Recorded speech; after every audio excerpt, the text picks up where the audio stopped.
বলো আর করবো না বলো। আচ্ছা ঠিক আছে আন্টি, আমরা ব্যবস্থা করতেছি।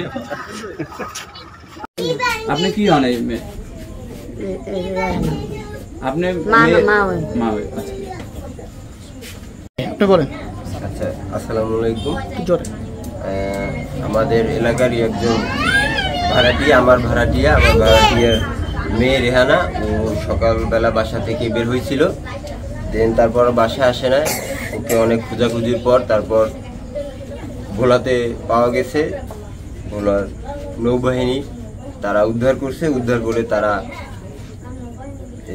আমাদের কাশীপুর এসে তার মার কাছে হস্তান্তর করছে। এজন্য আমরা নৌবাহিনীর কাছে কৃতজ্ঞ এবং তাদেরকে মন থেকে ধন্যবাদ জানাই যে তারা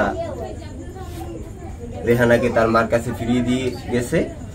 এজন্য নৌবাহিনীকে ধন্যবাদ আমাদের পক্ষ থেকে। এখন হচ্ছে আমাদের কিছু ফর্মালিটিস আছে আপনাদের কাছে হস্তান্তর করে দেওয়ার জন্য। আমাদের কাছে পুলিশ ভাই আছে, এখানকার স্থানীয় যে থানার পুলিশ সদস্যদের নিয়ে এসেছি। না ওকে স্যার হাতে হাতে দিয়ে দেন। এখন হচ্ছে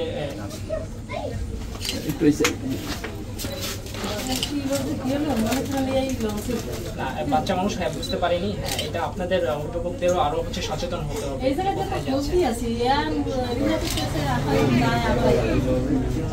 বাবা একটু এদিকে তাকাও, বাবা একটু এদিকে তাকাও। পরিবারের লোক একটু বাইরে আসেন, যারা আপনি এটা পাইছেন, আপনি একটু পিছনে যান।